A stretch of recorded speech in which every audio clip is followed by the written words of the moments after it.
Recorded Books and One Click Digital present Whoosh! Lonnie Johnson's super-soaking stream of inventions by Chris Barton. Illustrated by Don Tate. Read by J.D. Jackson.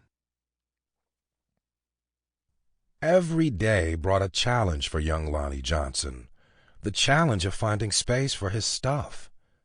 6 Johnson kids were squeezed into their parents' small house in Mobile, Alabama. Lonnie would have loved a workshop of his own, but there just wasn't room. There was nowhere to keep his rocket kits, bamboo shooters, rubber band guns, erector set, go-kart engine, bolts and screws and other spare parts his dad let him bring in from the shed, and various other things he'd hauled back from the junkyard. Lonnie loved building and creating. Ideas for inventions just kept on flowing. He learned how to make rockets from scratch. Kids at school gathered to watch Lonnie launch them, and he learned how to make rocket fuel. When it caught fire in the kitchen, Lonnie's mom didn't make him stop. She just sent him to work outside. Lonnie wanted to spend his life designing things, building things, and getting them to work. He wanted to be an engineer. However, Lonnie took an exam that said he would not make a very good one. His dream had been challenged. Lonnie was discouraged. But he knew that whoever had graded his test hadn't met Linux. Inspired by a TV show, Lonnie had built his own robot. He made it out of scrap metal and named it Linux. Compressed air cylinders and valves allowed Linux's body to turn and its arms to move. The switches came from an old broken jukebox. Lonnie used a tape recorder to program Linux, and as a bonus, the reels looked like eyes. Lonnie wanted to enter his creation in a science fair, but he couldn't get the transmitter to work. Without it, Lonnie couldn't send commands to Linux. Science fairs came and went. Lonnie missed one and then another, until he got an idea. Now, Lonnie may or may not have asked before he borrowed his little sister's walkie-talkie, but it fixed the transmission issue. His school's team took freshly finished Linux to a 1968 science fair at the University of Alabama, where only 5 years earlier African-American students hadn't even been allowed.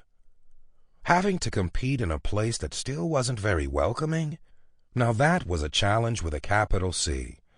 Against other schools from all over the state, Lonnie's team won first place. Soon, Lonnie left home to go to college at Tuskegee Institute, where he stood out as a self-confident, insightful, creative thinker. He stood out as a student who asked the right questions, precisely defined problems, and formulated solutions. And he stood out as the guy who built his own booming sound system out of cast-off electronics. It even had lights that flashed in sync with the beat.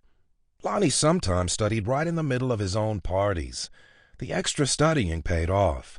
He became an engineer after graduation, and that took him beyond Alabama. Way beyond. When NASA was sending an orbiter and probe called Galileo to Jupiter, the space agency needed to ensure a constant supply of power to the orbiter's computer memory. The engineer who had to figure out how to do it was Lonnie. His challenge was to come up with a lightweight backup system able to keep essential functions going in case the main power was lost. It wasn't easy.